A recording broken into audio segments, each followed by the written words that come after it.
Thank you, Marie. We do begin with some developing news on the continuing unrest in LA sparked by stepped-up ICE raids. Here's the latest. A nightly curfew has been enacted, implementing roughly a square mile section of downtown LA. Mayor Karen Bass announced an 8 p.m. to a 6 a.m. curfew to help police stop the looting and vandalism in the area. Some 700 active duty Marines from 29 Palms arrived in LA to assist nearly 4,000 California National Guard troops activated by President Trump. So far, the troops are only guarding federal buildings. Meanwhile, a federal judge in San Francisco has denied Governor Newsom's request for an emergency order to block deployment of troops to LA. But tomorrow, the judge will hear from both sides on California's request for a preliminary injunction to stop the troops' deployment during the protests. And it's unclear how long the emergency curfew will last, but Mayor Karen Bass says it'll likely run several nights. Let's go to Mario right now, joining us from downtown to talk about how the curfew played out overnight. Mario. Sandra, Roxy, good morning. That overnight curfew was lifted about 3 hours ago, and we can tell you that since Friday, we really haven't seen a quiet night, but it was quieter than it has been into the morning for at least the last few days. Now, we watched as private contractors were brought in from the city of Los Angeles to board up several storefronts. This one here at a real estate developer business at First and San Pedro.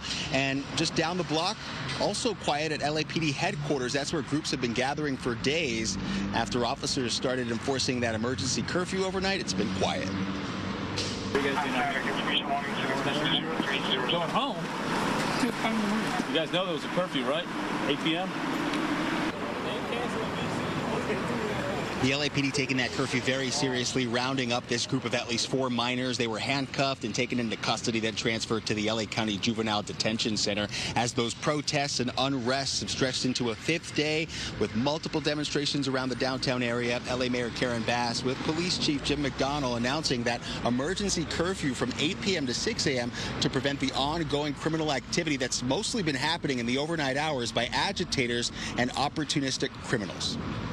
Law enforcement will arrest individuals who break the curfew, and you will be prosecuted. The curfew is necessary, a necessary measure to protect lives and safeguard property.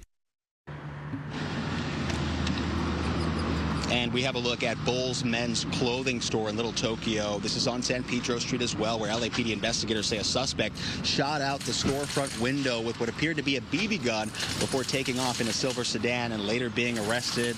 No merchandise was stolen, but the same can't be said for the dozens of stores that were looted since demonstrations started on Friday. And now let's go to another group of arrests breaking curfew. This one at First and Main near LAPD headquarters, where 4 adults were taken into custody, loaded into a van, and booked at the Department 77th Street Jail. Now, this emergency curfew we're talking about, it applies to a 1 square mile area bounded by the 5, 10, and 110 freeways, again, in place from 8 p.m. to 6 a.m. Mayor Bass says that curfew could last several days. Now, if we come back out here live, the corner of First and San Pedro, this has been one of the locations for that activity over the last couple of days, and you can see still fairly quiet. And it has been all morning. We're expecting an update from Mayor Bass as to how long this emergency curfew would be put in place. That information coming up. For now, that's the latest here downtown. I'm Mario Ramirez. We'll send it back to you. And hopefully we'll have a calm and quiet night. All right, Mario, thank you. Another flashpoint in the immigration raids has been in Orange County. Santa Ana was the site of violent clashes Monday. Protesters returned to the streets last night.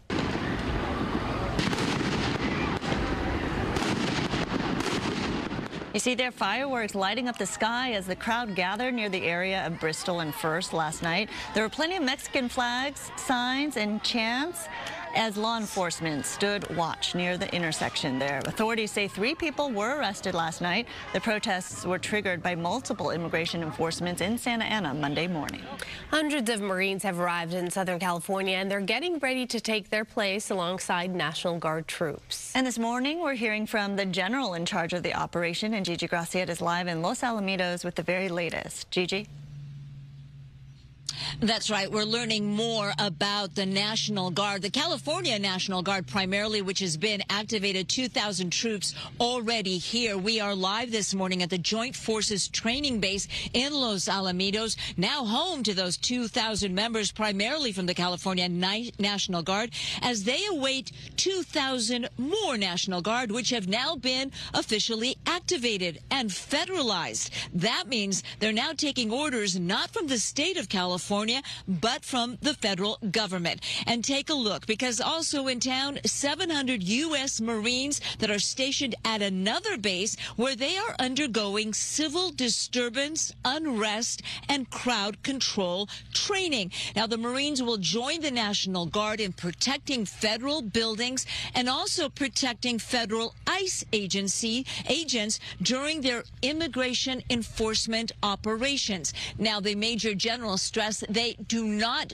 perform law enforcement activities. In other words, they do not arrest people. They do have the power, of course, to detain someone and then to call a law enforcement agent to conclude the arrest. And we spoke to the Major General this morning about their training.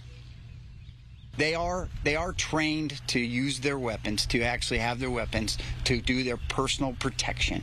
They're doing that. But this is crowd control. This is stuff that we do not do usually.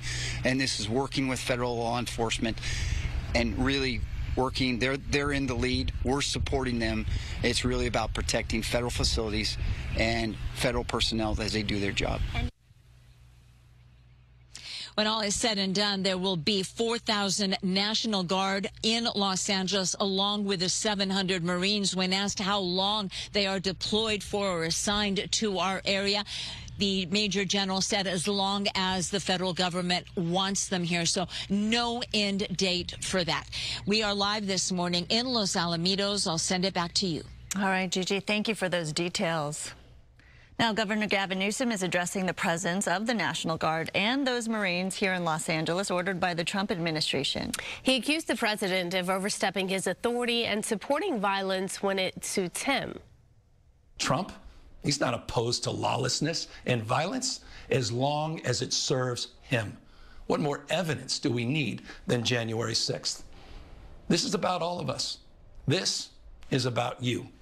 California may be first, but it clearly will not end here. Other states are next. Democracy is next. President Trump spoke about the immigration protests at Fort Bragg, telling the crowd he will liberate L.A. from, quote, foreign enemies. In the meantime, Defense Secretary Pete Hegseth says the deployment of Marines and National Guard will cost at least $134 million. That covers travel, housing, and food for the troops for 60 days. The number finally came after a tense exchange before the House Appropriations Committee. Hegseth ultimately provided the budget answers to the committee.